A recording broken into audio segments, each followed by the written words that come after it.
हे friends, मेरे this side welcome to November 30 days business series. आज का टॉपिक है हमारा लेबर लॉज। और अगर आपके कंपनीज में लेबर्स है तो आपको कौन कौन सी नॉलेज बेसिक होनी चाहिए उसके बारे में मैं डिस्कस करने वाली हूँ। और अगर आप हमारी चैनल पे नए हो तो हमारी चैनल को लाइक और सब्सक्राइब जरूर करना, ताकि बिजनेस रिलेटेड जितने भी अपडेट्स आते हैं हम आपके साथ शेयर करेंगे। तो चलिए हम स्टार्ट करते। सबसे पहले मैं स्टार्ट कर रही हूँ कि लेबर लॉ सभी को पता होना चाहिए। जैसे आपकी कंपनी मैन्युफैक्चरिंग में है या प्रोडक्शन में है तो आपको सबसे पहला फैक्ट्री एक्ट पता होने चाहिए कि जैसे आपको फैक्ट्री किस तरह से चलानी है, उसके अंदर हायरिंग कैसे करना है। लीबर है तो लीबर के जो कॉन्ट्रैक्टर्स है उनके साथ आपको कैसे डील करनी है, उनके साथ कौन कौन से तरीके से लॉ यूज़ करके आपको हायरिंग करना है, वो एक होता है। दूसरा होता है आपका वर्क आवर। अगर आप लेबर्स के पास काम करवाते हो तो उनके वर्क आवर के हिसाब से आपको उनका काउंटिंग देखना पड़ता है कि उसके 8 घंटे की जॉब होती है, 10 घंटे की जॉब, आपने जो भी रखा है उसके हिसाब से आपको उनके हायरिंग और उसके लॉ के हिसाब से आपका देखना पड़ेगा। उसके बाद होता है ओवर टाइम। आप उनको कितना ओवर टाइम देते हो और वो कितना ओवर टाइम करते हैं वो भी लो आपको पता होना चाहिए कि इन्होंने इतना ओवर टाइम किया तो उसके हिसाब से उसका जो भी वेजेस बनता है या पेमेंट बनता है आप उसी तरह से उनको दे पाओ। उसके बाद आता है वेलफेयर एक्टिविटीज़।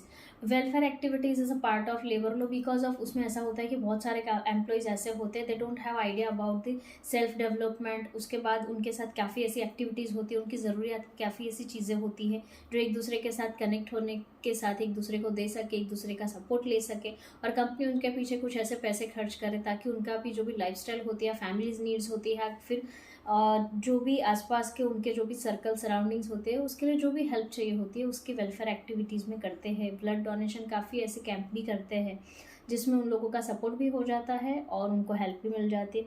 उसके बाद आता है उनका पे स्लिप। पे स्लिप इस तरह से बनती है जैसे मंथली वो आए हैं, कितने दिन आए, कितने दिन नहीं आए, कितना ओवर टाइम हुआ है, जो एज पर नॉर्म्स होता है वो उसी तरह से आपको बना के देनी पड़ती है। ऐसा नहीं होता बिकॉज ऑफ ये जो उनका जो पूरा लेबर लॉ के हिसाब से जो प्रोसीजर चलता है कि उनकी जब एक्सेस पॉइंट होता है, कभी आप उनको निकाल देते हो या फिर वो कोई और कंपनी में जाता है तो बहुत सारी उनकी फॉर्मेलिटीज़ होती है। इवन उनका पीएफ वगैरह भी कटता है तो कितने पैसे उनके हाथ में आते हैं, कितने पैसे उनके मेडिकल में जाते हैं, कितने पैसे उनके पीएफ में जाते हैं, वो सारी चीज़ें आपको पता होनी चाहिए। और वो भी उनके लॉज के अंदर आता है कि आप कितना काट सकते हो, कितना दे सकते हो, कितनी फ्लेक्सिबिलिटी दे सकते हो, इनको कितनी मेडिकल लीव दे सकते हो।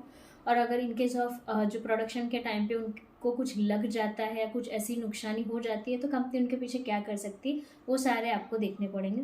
उसके बाद उनका जो भी मिनिमम वेज होता है उसके हिसाब से आपको देना पड़ता है कि जैसे आपने सोच लिया कि भाई हमें इतना नहीं इतना देना है तो ऐसा नहीं करना पड़ेगा। जैसे इनके लॉ के हिसाब से आपकी जो मिनिमम अमाउंट है जो लेबर लॉ के हिसाब से सेट की हुई वहीं से आप स्टार्ट कर सकते हो उनको देना। इससे कम में आप नहीं दे सकते बिकॉज ऑफ उनके जो भी लॉस के अंदर जो मेंशन किया हुआ है अकॉर्डिंग आपको करना पड़ेगा काम। उसके बाद उनका जो भी वर्क होता है उसके हिसाब से उनको पे करना रहता है। कभी कभी ऐसा होता है कि वर्क अलग बोलते हैं और करवाते कुछ अलग होते हैं तो उसके बेस पे आपको देना पड़ेगा पेमेंट, ताकि आगे जाके लेबर एक्ट के हिसाब से आपको और आपकी कंपनी को कुछ भी प्रॉब्लम ना हो जाए। और हाँ, ऐसा भी होता है कि बहुत बार ऐसे लेबर्स होते हैं जो कंप्लेन करते हैं और कंप्लेन के लिए एवरी डिस्ट्रिक्ट्स में उनकी एक ऑफिस होती है। आज तक की गुजरात की हिस्ट्री में ऐसा कुछ भी नहीं हुआ है कि कोई भी कंप्लेन का हार्डली एक्शन हुआ है, बट 500 रुपीज़ उसका पेनल्टी लगता है जो पे करना रहता है। वन जब तक बनता है तब तक वो इंटरनली सॉर्ट आउट हो जाता है और उन दोनों साइड की पार्टीज़ में आपस में भी समझौता हो जाता है और दोनों को भी मतलब हर्ट ना हो उस सिचुएशन में सॉल्यूशन निकाल देते हैं।